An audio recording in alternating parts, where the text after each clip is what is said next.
तो दोस्तों अभी हम लोग हैं जटाशंकर धाम में। जटाशंकर मध्य प्रदेश के छतरपुर ज़िले में स्थित है और छतरपुर से लगभग 55 किलोमीटर दूरी पर है, जहां आप आसानी से बस से पहुंच सकते हैं। तो चलिए अब हम आप लोगों को जटाशंकर धाम के दर्शन करवाते हैं।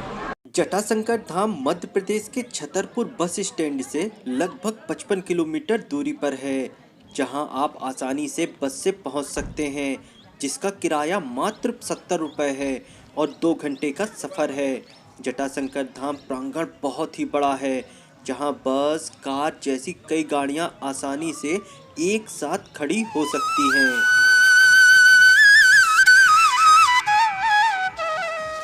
ये जटाशंकर धाम का मुख्य द्वार है। यहाँ से अंदर आते ही आप मंदिर प्रांगण में होंगे।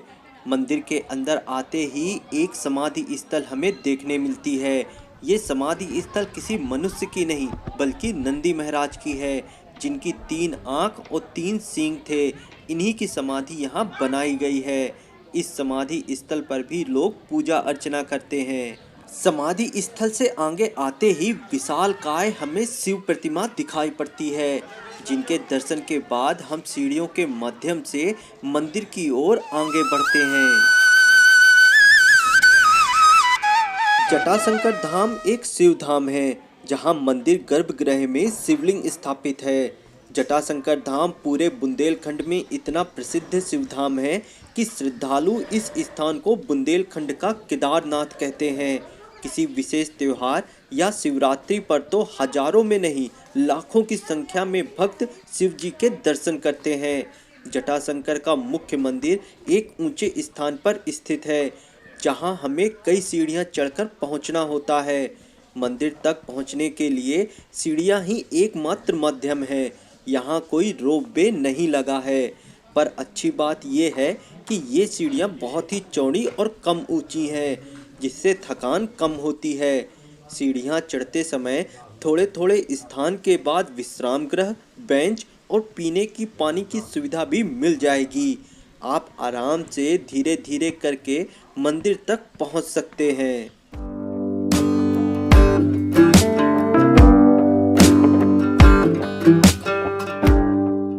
लगभग 150 से 200 सीढ़ियां चढ़ने के बाद हम मुख्य मंदिर के प्रवेश द्वार तक पहुंचते हैं। यही मंदिर का मुख्य द्वार है। यहां से अंदर आते ही मंदिर प्रांगण में प्रवेश कर जाते हैं। हम कुछ और सीढ़ियां चढ़ते हैं और हम मंदिर प्रांगण में प्रवेश करते हैं। ये पूरा मंदिर प्रांगण ही है। चलिए हम आपको पूरा मंदिर प्रांगण चारों तरफ से दिखाते हैं।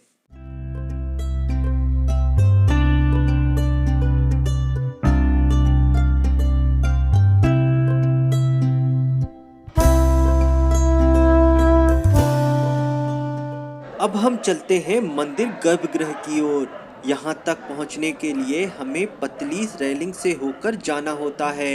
एक बार में एक ही व्यक्ति इन रेलिंग से होकर गर्भगृह तक पहुँचता है। 25 से 30 मीटर चलने के बाद हम मंदिर गर्भगृह तक पहुँचते हैं। हमें यहाँ ज़्यादा नहीं चलना होता है। किसी विशेष त्योहार या शिवरात्रि पर इन रेलिंग्स में काफी भीड़ देखी जा सकती है। कुछ ही समय में हम मंदिर गर्भगृह तक पहुंच जाते हैं। यही है सिद्ध तीर्थ जटाशंकर धाम। यहाँ की प्रकृति बहुत ही खूबसूरत है।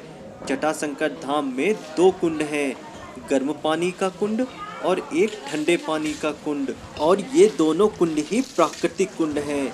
यहाँ पर स्नान के बाद ही भक्त शिव दर्शन को जाता है।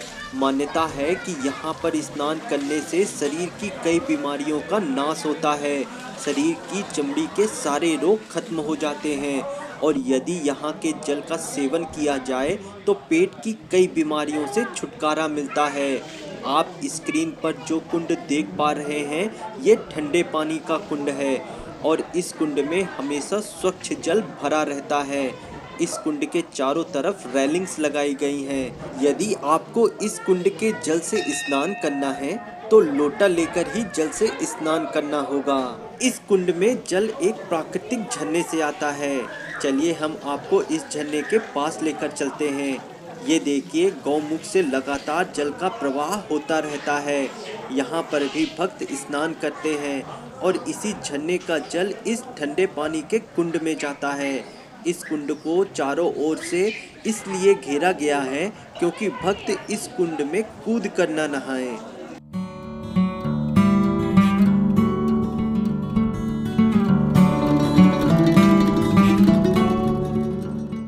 इसी ठंडे पानी के कुंड के पास ही गर्म पानी का कुंड है। यहाँ पर भी भक्त स्नान करते नजर आएंगे। स्क्रीन पर दिख रहे ये 3 कुंड गर्म पानी के ही कुंड हैं। यहाँ पर भी प्राकृतिक गर्म पानी प्राप्त होता है। इन कुंड में हमेशा गर्म पानी भरा रहता है। यहाँ पर भी नहाने के लिए आपको लोटा या मग की आवश्यकता होगी। गर्म पानी के कुंड के पास ही मंदिर गर्भगृह है, जहाँ शिवजी अपने पूरे परिवार माता पार्वती, कार्तिकेय और श्री गणेश के साथ विराजमान हैं। यही जटाशंकर धाम के शिवजी हैं, जिनके दर्शन को भक्त दूर दूर से आते हैं। फूल, धतूरा, बेलपत्र, नारियल, मिठाई शिवजी पर अर्पित करते हैं। कुंड के जल से शिवजी का स्नान कराते हैं। यहाँ शिवजी एक प्राकृतिक गुफा में स्थित हैं। मान्यता यह है कि यहाँ शिवजी स्वयंभू हैं, स्वयं प्रकट हुए हैं। जटाशंकर की एक मान्यता यह है कि यहाँ मांगी गई मनोकामना जरूर पूर्ण होती है। भक्त की कोई भी परेशानी हो, चाहे उसका कोई काम ना बन रहा हो या कोई बीमारी से ग्रसित हो, भक्त यहाँ अपनी मनोकामना बोलता है और जब उस भक्त की मनोकामना पूर्ण हो जाती है तो वह भक्त पुनः मंदिर आकर 1 घंटा चढ़ाता है। जी हाँ, यहाँ मंदिर में मनोकामना पूर्ण होने पर भक्त द्वारा घंटा चढ़ाया जाता है। इसी कारण मंदिर में विभिन्न स्थानों पर विभिन्न प्रकार के घंटे लटके नजर आएंगे और ये घंटे 20 किलो से 50 किलो तक के हो सकते हैं।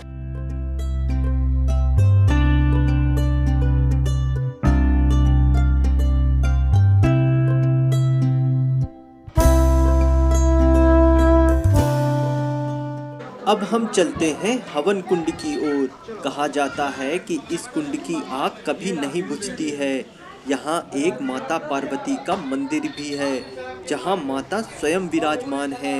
यहीं पर पंडित जी के पास प्रसाद व अन्य चढ़ावा चढ़ाया जाता है।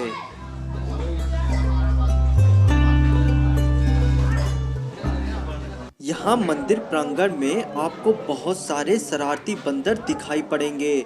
भक्त द्वारा जरा सी चूक होने पर भक्त द्वारा लाए गए प्रसाद को पहले ही ये बंदर चट कर जाते हैं। तो यदि आप जटाशंकर धाम आ रहे हैं और साथ में भगवान को चढ़ाने के लिए प्रसाद ला रहे हैं तो इन शरारती बंदर से आप अवश्य सावधान रहें, नहीं तो ये बंदर आपसे प्रसाद की थैली तुरंत ही झपट लेंगे। ये हो ही नहीं सकता है कि इन बंदरों की नज़र से आपके प्रसाद की थैली बच जाए। इस कारण प्रसाद आप एक बड़े थैले में या किसी मजबूत बैग में लेकर आएं।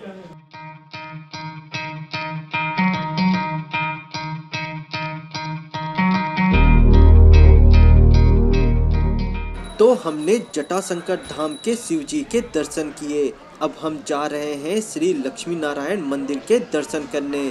श्री लक्ष्मी नारायण का मंदिर जटाशंकर धाम से कुछ और ऊंचाई पर स्थित है, जहां हमें 200 से ज़्यादा सीढ़ियां और चढ़नी होती हैं।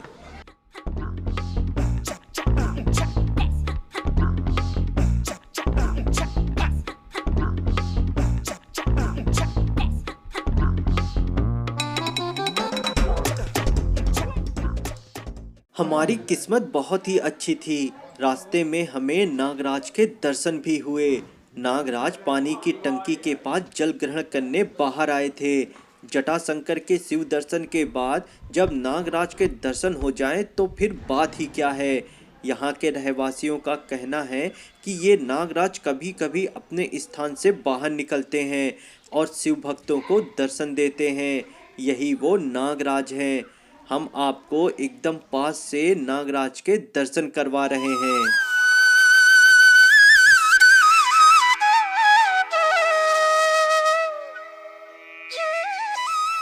अब हम आगे बढ़ते हैं श्री लक्ष्मी नारायण मंदिर के दर्शन करने। अभी हमको और बहुत सारी सीढ़ियाँ चढ़ना है। रास्ते में काफ़ी बंदर भी हैं। आप बंदरों से बचकर ही जाना, वरना ये बंदर आपको नुकसान भी पहुंचा सकते हैं। तो थोड़ी ही देर में हम काफ़ी ऊंचाई पर पहुंच जाते हैं, जहां के नज़ारे बेहद ही खूबसूरत हैं।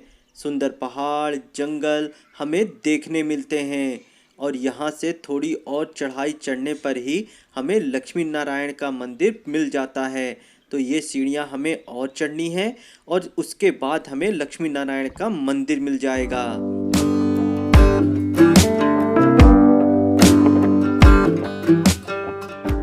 पहाड़ के ऊपर मंदिर के पास काफ़ी दुकानें हैं। हम इस रास्ते से लक्ष्मी नारायण मंदिर तक जाते हैं। श्री लक्ष्मी नारायण मंदिर को कुछ लोग जुगल किशोर महाराज का मंदिर भी कहते हैं। वो तो भक्तों की श्रद्धा है। कहा जाता है कि श्री लक्ष्मी नारायण मंदिर की स्थापना डाकू मूरत सिंह ने की थी। डाकू मूरत सिंह बुंदेलखंड प्रांत के एक मशहूर डाकू हुआ करते थे।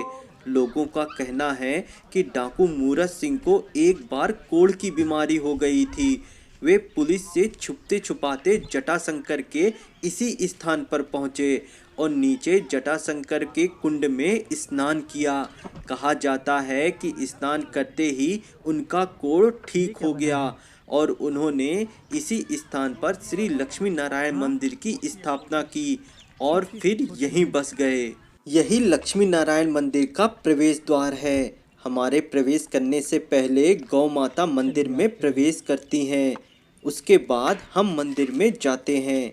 स्क्रीन पर दिख रहा मंदिर ही श्री लक्ष्मी नारायण मंदिर है, जहां भगवान श्री कृष्ण के साथ माता लक्ष्मी विराजमान हैं।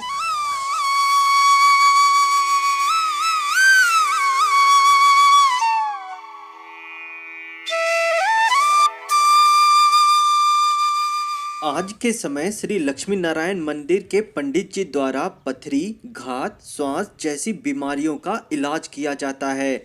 तो चलिए हम आपको पंडित जी से मिलवाते हैं और वो क्या कह रहे हैं सुनवाते हैं। जी शास्त्री जी, यहाँ पे जी किस किस चीज़ की दवाई मिलती है और किस चीज़ का इलाज किया जाता है? पथरी, धात, श्वास, बवासीर की दवा दी जाती है। यहाँ दी जाती है। और पथरी वो किस साइज की? साइज के ऊपर निर्भर करता है। अच्छा, और कितने दिनों में ठीक हो जाती है? बता तो साइज 7 दिन, 10 दिन, 15 दिन? हाँ, यदि 4-5 mm है तो हफ्ता 10 दिन में निकल जाती है। अच्छा। और इतना लंबा समय लगेगा जो पथरी की साइज बड़ी है तो। अच्छा, चलिए ठीक है पंडित जी, मैं यहाँ का पता बताऊंगा और लोगों को आपके बारे में बताऊंगा। तो मानव सेवा करता हूँ जी, तो वो मानव सेवा के बारे में भी मैं बताऊंगा। क्या इसकी कोई शुल्क ली जाती है किसी भी प्रकार से? मैं कुछ नहीं लेता हूँ, परंतु जो दवा का खर्च आता है हाँ, या जो मजदूर जाते हैं लेने के लिए उनका देना पड़ता है। चलिए ठीक है पंडित जी। यदि आपके आसपास या परिवार में किसी को पथरी की बीमारी है तो वो यहाँ आकर पंडित जी से दवा ले सकता है और उसके शरीर से पथरी निकल जाएगी। दवाई का पंडित जी कोई शुल्क नहीं लेते हैं। यदि किसी की पथरी ठीक हो जाती है तो वो आप स्वेच्छा से जो देना चाहें दान कर सकते हैं। तो स्क्रीन पर दिए गए नंबर पर आप पंडित जी से संपर्क कर सकते हैं और अपनी पथरी का इलाज करवा सकते हैं। तो दोस्तों, यदि वीडियो पसंद आया हो तो प्लीज़ वीडियो को लाइक करें, कमेंट करें, शेयर करें और हमारे चैनल को सब्सक्राइब करना ना भूलें और कमेंट में हर हर महादेव जरूर लिखें।